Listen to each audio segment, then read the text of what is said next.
కర్పూర దివ్యమంగళ దివ్య నీరాజనం సమర్పయ మహాగణాధిపతి అనుగ్రహప్రసాద సిద్ధిరస్తు మహాగణాధిపతి పాదోదకం పావనం శుభం సర్వత్రా దిగ్విజయమస మనో సంకల్ప సిద్ధిరస్తు మహాగణాధిపతి అనుగ్రహప్రసాద సిద్ధిరస్తు. అమ్మా పెళ్లి కుమార్తెను తీసుకురండి. లతా శిరీష వెళ్ళి మళ్ళీ తీసుకురండి. అత్తయ్య గారు. భక్తానాం ఏకదంతముపాస్మహే గజాననం బోధగణాదిసేవితం కపిస్తజంబోపరదారుభక్షణం ఉమాసుతం శోక వినాశకారకం నమామి విఘ్నేశ్వర పాద పంకజం వాం తద్విష్ణోవరహం వదగం కూర్చోచ్చు. చేతు గారు, ఇంకాసేపట్లో తమరు గాడిదకి భార్య కాబోతున్నారు. నాకు తెలిసి ఏ మాత్రం సిగ్గు ఎగ్గున్నా తాళి కట్టేలోపు మీరు మళ్ళీ కాదని చెప్పాలి, లేదంటే నేను చెప్పించాల్సి ఉంటుంది.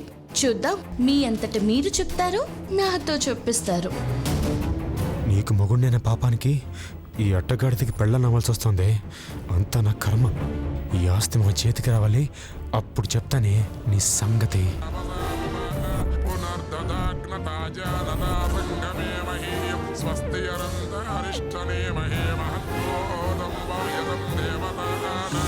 అమ్మా ఇవి అక్షంతలు తీసుకుని పూజ చెయ్యమ్మా. వెయ్యమ్మ వెయ్యి. శ్రీ మహాగణాధిపతే నమ కదలీవర నివేదయామం ప్రణాయిస్వ ఉదానాయిస్వ సమానాయిస్వ. అలా కాదమ్మా, ఇదిగో ఇలా వెయ్యాలి. భగంచమే ద్రవిణంచమే యంతాచమే దత్తాచమే క్షేమంచమే కృతంచమే విశ్వంచమే మహంచమే. అమ్మ మధు, ఇక్కడ పెళ్లి జరుగుతోంది. రాజశేఖర్ గారు ఇంకా రాలేదేంటమ్మా? ఆయన ఏదో ముఖ్యమైన పని మీద వెళ్ళారత్తయ్య గారు, వచ్చేస్తారు. మాంగళ్య ధారణ కానివ్వండి. మాంగళ్య ధారణ? అవును, గాడిదెలా కడుతుందండి తాళి? ఏముందమ్మా, ఈ మంగళసూత్రాన్ని గాడిదకి తాగించి ఆమెకి ఇచ్చారనుకో, ఆమె మెళ్ళ వేసుకుంటే అయిపోతుంది. ఓహో. అమ్మా ఇదిగో తీసుకోమ్మా, మెళ్ళ వేసుకో. ఇమే శ్రియే సుగంధే వక్షస్థలై ప్రమోదమానైరభిమన్యమానై పుత్రై పౌత్రై సతతాం వర్ధతాం దీర్ఘమాయు. భజంత్రీలు భజంత్రీలు వాయించండి.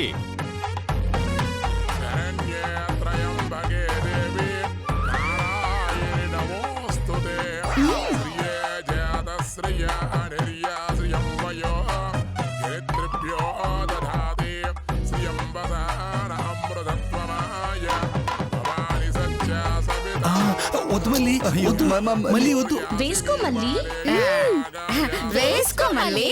ఇంద్రాణి మప్పబోధయే వరుణాని స్వస్తయే యస్తవృధాకిర్నామన్యమర్చవర్చోజోహవేమి జాతవేదసోహం యాగంగోర్యాసిని వాలే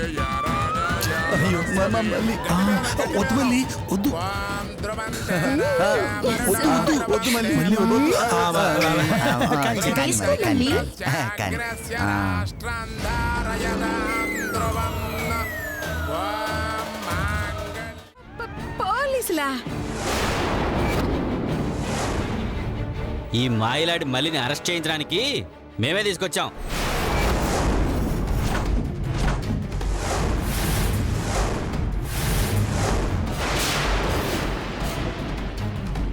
అరెస్టా? అరెస్ట్ ఏంటి? అరెస్ట్ చేస్తాం అనేదాకా వచ్చారంటే ఏదో పెద్ద నేరమే చేసుంటుంది అత్తయ్య గారు. అసలు అరెస్ట్ అయిన నేరం నేనే చేశానండి, నన్నెందుకు అరెస్ట్ చేస్తారు? పోలీసులు వస్తే వాళ్లే చెప్తారు. ఎస్ఐ గారు రండి.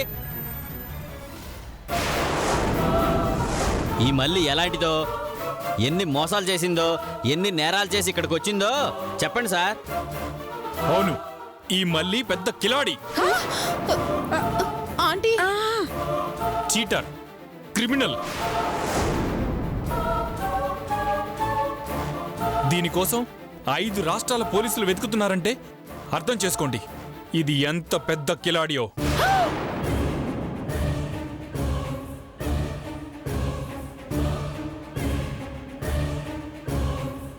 నేనా? అవును, నువ్వే. నీ పాపం పండి ఇన్నాళ్ళకి రెడ్ హ్యాండెడ్ గా దొరికిపోయావు. ఏంటి దొరికేది గాడిద గుడ్డు? అసలు మా మళ్ళీ చేసిన నేరం ఏంటో చెప్పకుండా క్రిమినల్, కిలాడి, చీటరు అని సినిమా టైటిల్స్ చెప్తున్నారేంటి?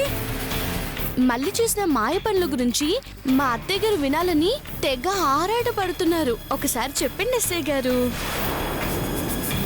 నేను చెప్తానమ్మా.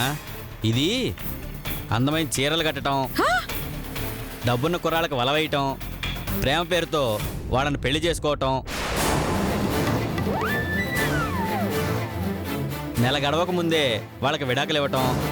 ఇదేంటి అంటే నా మొగుడు తాగొచ్చి నన్ను టార్చర్ చేస్తున్నాడు, నాకు అక్రమ సంబంధాలు అంటగడుతున్నాడు అని వాళ్ళ మీద కేసులు పెడుతుందమ్మా. దాంతో భయపడి వాళ్ళు కాంప్రమైజ్కి వస్తే లక్షల లక్షలు డిమాండ్ చేయటం, ఇది దీని బిజినెస్.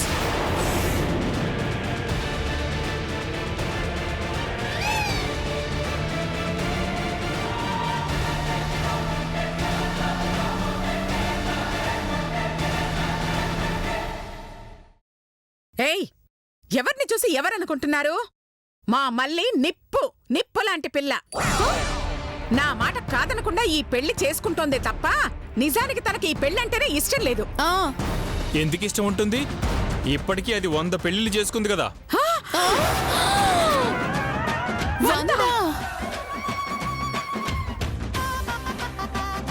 ఓహోహోహో, బాగానే ఎక్స్పీరియన్స్ ఉంది. ఏయ్, మీరు 100 అని చెప్తే నేను నమ్మేయాలా?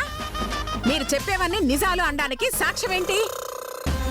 అత్తయ్య గారు బాగానే అడిగారు అత్తయ్య గారు. అవును, సాక్ష్యం చూపించండి, మా కళ్ళు తెరిపించండి.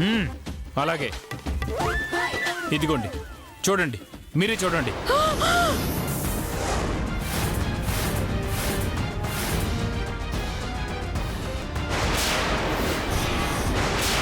ఇది షకీలా పేరుతో సేట్ చమల్లాల్ని పెళ్లి చేసుకున్న ఫోటో. ఇది ముమాయిద్ ఖాన్ పేరుతో ముస్తఫా షేక్ అనే వ్యక్తిని పెళ్లి చేసుకున్న ఫోటో.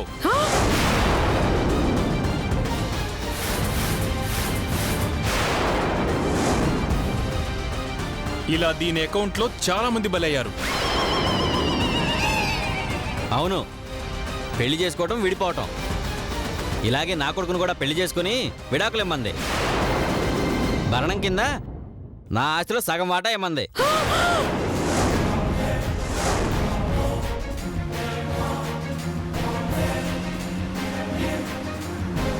ఆ తర్వాత ఎంక్వైరీ చేస్తే దీని బండారం మొత్తం బయటపడింది. ఇప్పటికైనా నమ్ముతారా ఇది పెద్ద జానాని? ఇంకా చూస్తారేంటి ఎస్ఐ గారు? అరెస్ట్ చేయండి. ఆగండి. మా మళ్ళీ అలాంటిది కాదు. చాలా నిజాయితీ పర్రాళ్ళు, మంచికి మానవత్వానికి మారు పేరు. చాలండి, అదంత మంచిదే అయితే నా మొగుడికి లైన్ ఎందుకేస్తుంది? నా మొగుడిని వలలో ఎందుకు వేసుకుంటుంది? ఆ రాజశేఖర్ గారి కూతురని వదిలేశాను కానీ లేకపోతే ఎప్పుడో బండకేసి బాధేసి ఉండేదాన్ని. అవును, నా మొగుడి జోలికి వచ్చినందుకు ఈ గాడిదకిచ్చి పెళ్లి చేయడం కాదు, గుండు గీసి ఇదే గాడిద మీద ఊరేగించేదాన్ని. అయ్యో, వాళ్ళని బెదిరిస్తారేంటండి? ఎస్ఐ గారు, మీ కళ్ళతో మీరే చూశారు కదా, స్వయాన ఆమె కోడలను మా కాపురంలోనే చుచ్చుపెట్టాలని చూసింది. అంటే బయట ఇంకెన్ని వేషాలు వేసిందో అర్థం చేసుకోవచ్చు. ఇలాంటి దాని మీద జాలి పడకూడదండి. జాలి పడితే శ్రీజాత్ మమ్మల్ని క్షమించదండి. వెంటనే అరెస్ట్ చేయండి. కానిస్టేబుల్, దాన్ని అరెస్ట్ చేయండి. ఆంటీ, నేనే తప్పు చేయలేదు, నన్నెందుకు అరెస్ట్ చేస్తారు? ఆంటీ చెప్పండి ఆంటీ.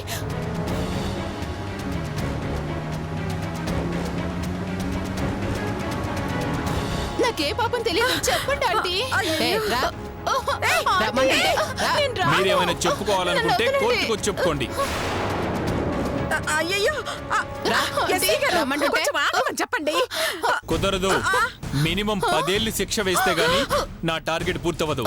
కానిస్టేబుల్, తీసుకురా. పాపం, నీ పాపం పండింది మళ్ళీ. మినిమం 10 ఏళ్ళు శిక్ష. ఆ దేవుడు కూడా నిన్ను కాపాడలేడు.